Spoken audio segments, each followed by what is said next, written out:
here has seen a romantic comedy or read a romance novel or even met a special someone and felt that tug of romantic love? Most of you, but maybe not all. Just how universal is this notion of romantic love? Any ideas?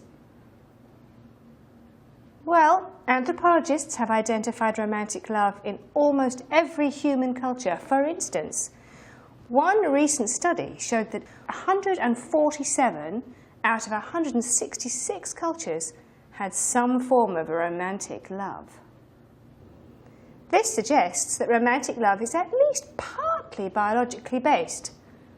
There's also a social science to romantic love, which is where I'm going to begin today.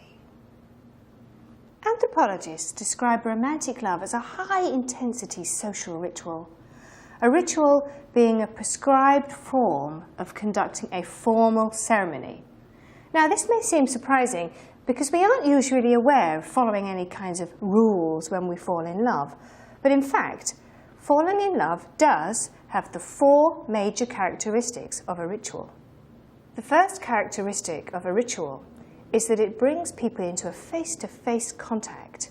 Clearly, romantic love does this.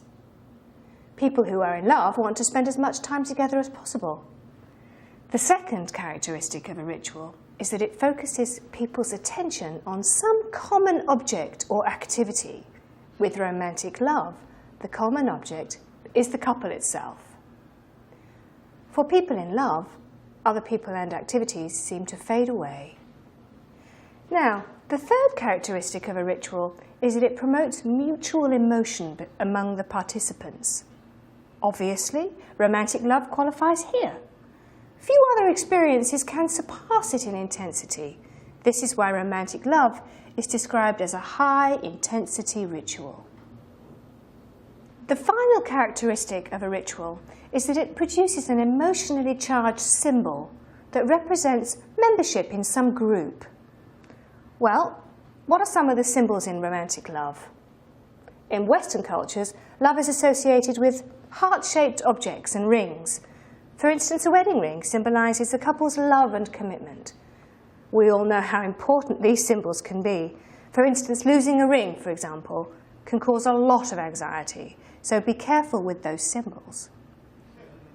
Now let's look at what's happening in your brain and in your body when you feel the emotion that we call romantic love. Recent research indicates that there's a biochemical basis to love. So there's a good reason why people in love feel as if they're in a different and more beautiful world. Their brain is literally flooded by hormones and chemicals that cause them to feel the way they feel. We can break the process of falling in love into 3 fairly distinct phases based on the hormones and chemicals dominant in each phase. In the first phase, the hormones testosterone and estrogen play important roles. Although testosterone has a reputation as a male hormone, it is also present in women, and it has many effects on the brain, one of which is to make us seek partners and to be alert to the presence of possible partners.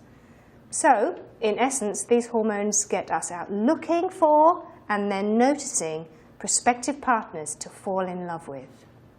It's in the second phase where people have the feeling of being in love.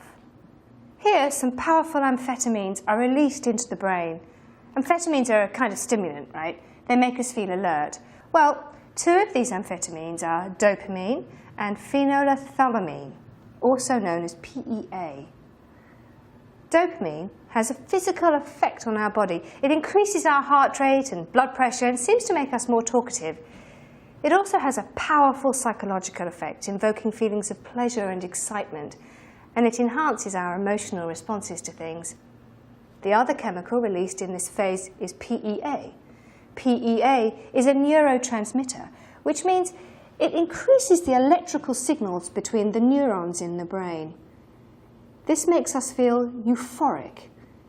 It's the chemical that makes us smile a lot when we're first in love and feel like we're in some kind of heavenly world. But because our body develops a tolerance to PEA, the euphoric feelings gradually disappear.